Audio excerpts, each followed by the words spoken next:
Hello, my name is Pauline Lennard, and this presentation is the fourth task in the business strategy assignment for the HNC business I am undertaking at eThames Graduate School. It should be watched with the accompanying slides. The purpose of this presentation is to look at strategy implementation for the supermarket Waitrose. And the first thing that we're going to be looking at is the roles and responsibilities of personnel for implementing a specific strategy of Waitrose. So the first thing I should mention is that in terms of the Waitrose strategy is that the John Lewis Partnership, of which Waitrose is a part of, very recently announced a new strategy that takes the company to 2028. It considered changes to society, changes to the workplace and technology, and changes in the way that people shop. And I have used this information to inform the process. Now, if we look at Waitrose's strengths, we'll see that they lie in its reputation with its customers and the quality of its service and products. One reason for this is the unique place that employees at Waitrose have within the business. They are full stakeholders. This means that if the company makes profit, they will get a share of that profit in their bonus on an annual basis. And I believe that last year they got 11%, so that's a significant amount of money that they benefit from as stakeholders. The other key aspect of Waitrose is the power of its brand. Creating product ranges which speak to its brand of quality and fair prices to its suppliers are key to their development. So the proposed strategy for Waitrose, which we are going to be analysing, is there are four strands to it. One is the recommendation would be that there is a strategy of limited growth for Waitrose through the development of their existing products and the future investment in their online delivery service. Now, currently, Waitrose has introduced a new campaign called Waitrose One. This is a campaign that is entitled The Best of Waitrose for a range of products. It's only just started, so it is recommended that Waitrose should evaluate the success of this campaign and investigate whether there is potential for a new range that sits between Essential Waitrose, which is the basics range, and Waitrose One, which is the best of Waitrose, and see if there is potential there. Another thing that Waitrose should do is to strengthen its value chain by developing its distribution centre in Milton Keynes, which it opened last year, and there's quite a lot of scope for development there. So finally, the significant investment should be made towards the development of partners, that is the employees of Waitrose, and the online shopping delivery service, because at the present time, some of the products that Waitrose sells, they are selling them through Ocado, which has an excellent reputation, and whereas the Waitrose online service is lagging behind in terms of availability of products and delivery slots, and generally the usability of the site. So these are areas where there is significant scope for improvement. So now, with this in mind, we need to look at the personnel required and their roles and responsibilities in the implementation of such a strategy. So in the first instance, the CEO and leadership team are key. The CEO is the main beacon to which the company looks up to. So it's therefore key that they lead the process by setting a clear vision for the future that all in the company can follow. Secondly, the shape and purpose of the management team, the leadership team, should be to serve the purpose and implementation of the strategy. So if the management team, for any reason, does not support the full development of the desired outcome, or if they are unable to support the implementation in their current form, then the management team is a hindrance and should be reviewed. The management team is key to promoting and defending the strategy, and they must be seen as its champion. Secondly, Waitrose partners are key personnel in any venture of Waitrose, really. But the reason why is that Waitrose is led democratically and partners participate in the decision-making process. All employees therefore have a stake in the business, as I've mentioned before, and nonetheless, in order for the strategy to be implemented successfully, they must display commitment and motivation with the proposed strategy. Thirdly, the importance of teamwork. Now, in most organizations, team members have clear roles and responsibilities, and they work alongside others to cover all aspects of their branch of the business. Departments and teams have a sense of shared ownership for their area, and they've got a sense of belonging, which helps motivation and efficiency. All the teams involved in the strategic changes need cohesion and a clear mandate. Another key area where personnel is required is the middle management. Now, whilst the leadership team is responsible for strategic thinking and vision, the operational managers have the responsibility of implementing the strategy within their team and their activities. They develop the operation action plans aligned with the strategy, which ensures that all activities feed into the goals and objectives identified in the strategy. They will be the ones who know their team and their composition, their abilities, and they will be able to inform the leadership team and the corporate teams and HR in particular how whether the implementation will succeed, depending on how big the change is, the impact of teams and individuals, how quickly the change is needed, and what the HR implications are. So, do the staff need training? Do they need new staff? Or can people grow into the new strategy in their current position without any additional training? These are key considerations that middle management are informed about and can support. And finally, communications. Now, obviously, the communications team is key, and they must have clear direction from the leadership team how to communicate changes so that all within the company are aware of the implications. So with slide 5, we're looking now at task 4.2, which is analysing the estimated resource requirements for implementing a new strategy of Waitrose. So we need to identify resources, and the first resources which are needed are human resources. Waitrose has a competitive advantage, and it lies with its employees and their status as partners. So continued investment in partners is key to the continued success of the company. For example, if the development of the online shopping service continues to be active and growing, and it is an intent of the company to develop it further, new staff will be needed to be hired to answer the increased need both in store to gather the customers' products and online to follow up on increased numbers of queries. The training of staff on the ground to promote new products and product lines in store is also necessary. For the recent launch of the Waitrose One range, for example, dedicated staff were situated in various locations in stores to promote the range and offer tastings. And as I've experienced myself, they were clearly, they had clearly tasted the products. They had a definitive opinion about them that they were free to share, and they were very engaged with the process. And for that, they obviously need to have had training and to have tasted all the products and have had a clear idea of how they were going to conduct that part of the marketing. Physical resources. Obviously, Waitrose still plans to develop new stores, and especially in the north of England, it has less presence, so that's a key activity. Marketing campaigns and the creation of new packaging with regards to new brand ranges, developing abroad.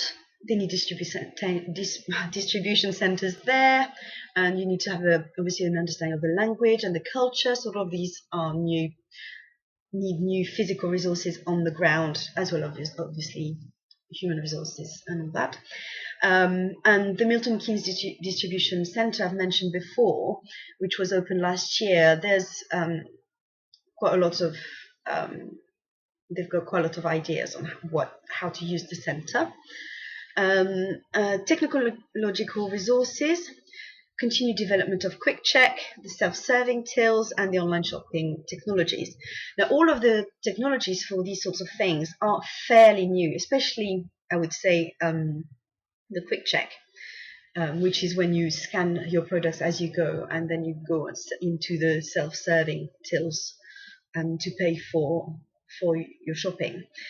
All of these technologies are in their infancy, and they continue to experience teething problems. And I think that is a problem across the board with most of the supermarkets.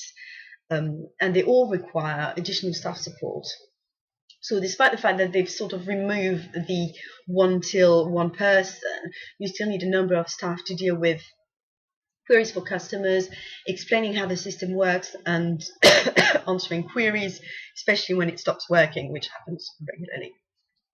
And finally, financial resources. Now, financial planning is key to implementing a strategy. If there is no money, it's not possible to do it. So teams need to review budgets, undertake cost analysis to identify the production and fixed costs involved in developments, consider how to balance the risks of rising debt, and all of these financial issues need to be considered in order to develop new products and invest in partner development.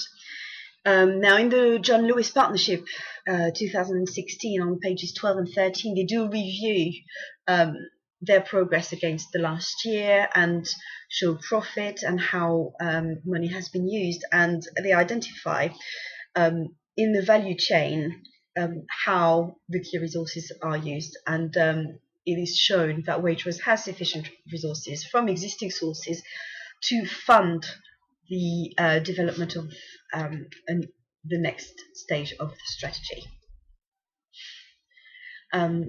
Now we're going to be looking at 4.3, which is the task where we are evaluating the contribution of SMART targets to the achievement of strategy implementation, in this case for Waitrose. So the first question to ask really is, what are SMART goals? SMART is an acronym which stands for specific, measurable, achievable, realistic, and time-bound. Now, specific refers to what the goal is about. So it answers the what, why, who, where, and when. So what is the target? Why do we want to do this, and how does it fit with the strategy? Who will do this task? Where is it going to take place, and when? And once these questions are answered with regards to the objective, then we have a very specific objective that anyone coming into the team or the strategy looking at the goal will have a clear idea of what is required. Measurable stands for the criteria for measuring progress against each objective. These can be measured in a variety of ways. Numbers obviously are helpful, but there's a number of feedback mechanisms, surveys, groups, focus groups, and both within the organisation and outside of the organisations, there are usually focus groups and implementation groups. The employee surveys, all these sorts of things mean that we can gather data to measure the success of the goal, the progress of the goal, sorry. Achievable refers to the resources available, the sets of skills that are required, and whether there is sufficient space within the workload of the team or individual to make the goal achievable. Realistic refers to the timeliness of the goal, whether it's relevant to the existing strategy, if it is worth the effort and investment, and whether it is assigned to the right people. And finally, time bound, what is the deadline? So there needs to be a target date. You see, these can be moved, but it is helpful to have a target date that people can work towards. Sometimes goals will be broken down into separate activities, which will all have a target date as well, that will feed into the end goal. So this is what SMART goals are. In terms of the advantages of SMART goals, they provide a clear trail for monitoring progress, and which is something that is quite clearly needed if there is a project management process that needs focus on regular checks. There is a trail that can be checked through at any point. It provides the ability to review whether investments are paying off. So, for example, waiters need to be able to see if the investments in partner development and the creation of flexi working is leading to better performance and job satisfaction, and they can see the evidence provided, and they can see in the overall performance of the company because of the profits and the rise in bonuses and such likes. Another advantage of SMART goals is that it doesn't so much address underperformance as it highlights underperformance. So it will show underperforming areas, whether the strategy is succeeding. It will show if targets are being missed, and so there is an ongoing monitoring process that is available through monitoring SMART goals. And it would inform changes in direction if these are needed. If there is really a problem with achieving these goals, something can be done about it because people are keeping track. And of course, all of these things inform future planning. Because the data is being collected and there are time frames attached, managers will be informed and will be able to use this information to make recommendations for future developments. The disadvantages of setting SMART goals, yes, there are some. I wasn't actually aware of this before I started this presentation, but there are some disadvantages of setting SMART goals. The fact that they are specific, measurable, time-based, this is a very helpful thing. However, there are some instances where setting goals that are achievable and or realistic might be a hindrance. There is an argument made by a gentleman called Murphy in 2015.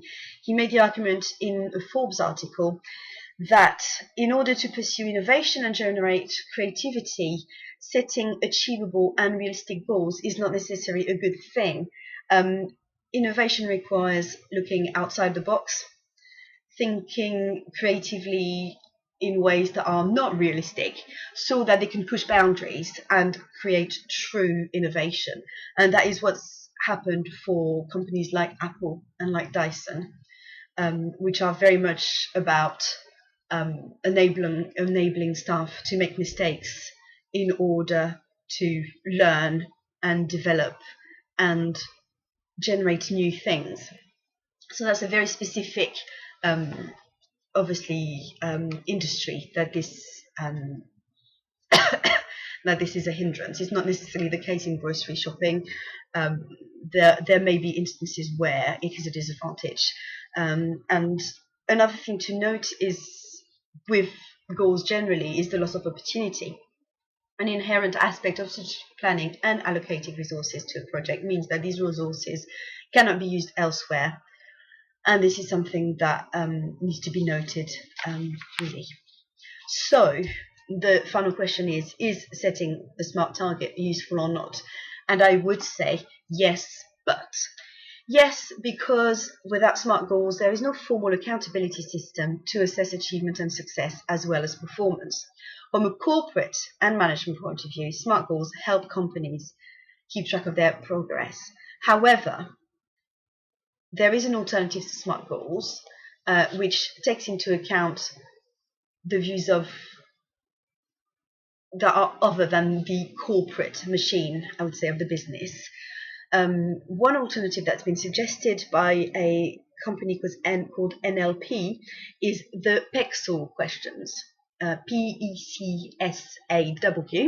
which stand for positive, evidence, context, self-achievable, advantages and disadvantages, and worthwhile. They are very similar to SMART goals.